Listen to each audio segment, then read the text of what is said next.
ಈಗ ಆಕ್ಚುಲಿ ನೀವು ಹೋದ ನಂತರ ಐಶ್ವರ್ಯ ಅವರು ತುಂಬಾ ಬೇಜಾರು ಮಾಡ್ಕೊಂಡಿದ್ರು, ಜೊತೆಗೆ ಮೋಕ್ಷಿತ್ ಅವರು ಕೂಡ ಸಿಕ್ಕಾಪಟ್ಟೆ ಬೇಸರ ಮಾಡ್ಕೊಂಡಿದ್ರು. ಐಶ್ವರ್ಯ ಅವರು ಮಾತು ಹೇಳಿದ್ರು, ಅವರು ತುಂಬಾ ಎತ್ತರಕ್ಕೆ ಬೆಳೆದ್ಬಿಟ್ಟ, ಅವರು ಚೆನ್ನಾಗಿ ಅವ್ರು ಮಾತಾಡಿದ್ರು. ಯಾರು ದ್ವೇಷ ಮಾಡಿದ್ರೆ ಈಗ ನೀವು ಮಂಜು ಅವ್ರನ್ನು ಕೂಡ ಇಲ್ಲ ನಾ ಅಣ್ಣ ಅಂತ ಕನ್ಸಿಡರ್ ಮಾಡಿದೀನಿ, ನೀವು ಅಣ್ಣನಾಗೆ ಇರ್ತೀರಾ ಅಂತೆಲ್ಲ ಹೇಳಿದ್ದಾಗಿರ್ಬೋದು. ನಿಮ್ ಮಾತುಗಳು ಪ್ರತಿಯೊಂದು ಅವ್ರು ಬೇರೆದೇ ಲೆವೆಲ್ ಅಲ್ಲಿ ಇದಾರೆ, ಹಿಂಗೆ ಅವ್ರು ನೋಡ ಅವರಷ್ಟು ಒಳ್ಳೆಯವ್ರು ನಾನು ಆಗಕ್ಕಾಗಲ್ಲ ಅಂತೆಲ್ಲ ಹೇಳಿದ್ರು. ಆಕ್ಚುಲಿ ಸೊ ಅವರ ಮಾತುಗಳಿಗೆ ನಿಮ್ಮ ರಿಯಾಕ್ಷನ್?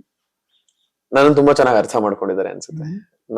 ನಾನ್ ಹೇಗಿದ್ನೋ ಅದನ್ನ ಅರ್ಥ ಮಾಡ್ಕೊಂಡಿದ್ದಂತ ವ್ಯಕ್ತಿಗಳಲ್ಲಿ ಐಶ್ವರ್ಯ ಮತ್ತು ಮೋಕ್ಷಿತ ಅವರು ತುಂಬಾ ಪಾತ್ರ ವಹಿಸ್ತಾರೆ.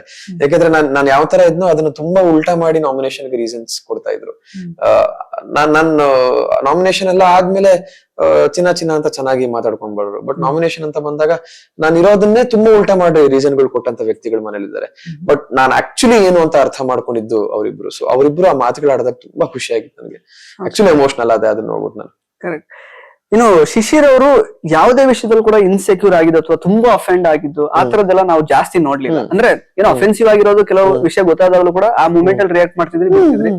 ಸೊ ಇಷ್ಟರ ಮಟ್ಟಿಗೆ ಒಂದು ಸ್ಥಿತಪ್ರಜ್ಞತೆ ಹೆಂಗೆ ಸಂಪಾದಿಸ್ಕೊಂಡಿದೀರಾ ನಿಮ್ಮ ಈ ಒಂದು ಸಿನಿಮಾ ಜರ್ನಿಯಲ್ಲಿ ಅಂತ? ಅದು ಓವರ್ ದ ಪೀರಿಯಡ್ ಬಂದಂತ ಗಿಫ್ಟ್ ನನ್ಗದು. ಯಾಕಂದ್ರೆ ನಾನು ಮುಂಚೆ ಒಂದ್ ಸ್ವಲ್ಪ ಚಂಚಲ ಮನಸ್ಸು, ಕ್ಷಣ ಕ್ಷಣಕ್ಕೂ ಕೋಪ ಬರೋದು, ಈ ತರದೆಲ್ಲ ಇತ್ತು. ಬಟ್ ಓವರ್ ದ ಪೀರಿಯಡ್ ಏನಾಯ್ತು, ಎಕ್ಸ್ಪೀರಿಯನ್ಸ್ ಕಲಿಸ್ತಾ ಹೋಯ್ತು, ಇಂಡಸ್ಟ್ರಿ ಕಲಿಸ್ತಾ ಹೋಯ್ತು, ಕೆಲಸಗಳು ಕಲಿಸ್ತಾ ಹೋಯ್ತು.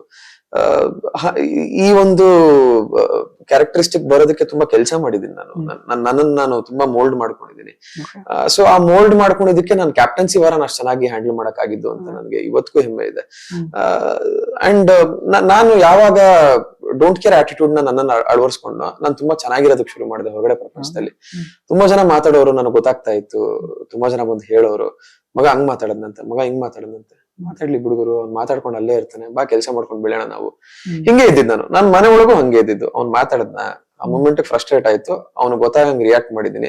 ನಾಳೆ ಅವ್ನ ಮುಂದೆ ನಾನು ನಗ್ನಗ್ತಾ ಓಡಾಡ್ತೀನಿ. ಅವ್ನಿಗೆ ಅನಿಸ್ಬೇಕು, ಯಾವ್ದು ಗುರು ಇದು, ನಾನು ಹಿಂಗೆಲ್ಲ ಮಾತಾಡ್ಬಿಟ್ಟು ಇವ್ನಿಗೇನು ತಟ್ಲೇ ಇಲ್ವಾ ಅದು. ಸೊ ನಾನು ಅದನ್ನ ತುಂಬಾ ಕಷ್ಟದಿಂದ ರೂಢಿಸ್ಕೊಂಡಿರೋ ಸ್ವಭಾವ ಅದು, ಅದನ್ನಂತೂ ಬಿಟ್ಕೊಡಲ್ಲ ನಾನು.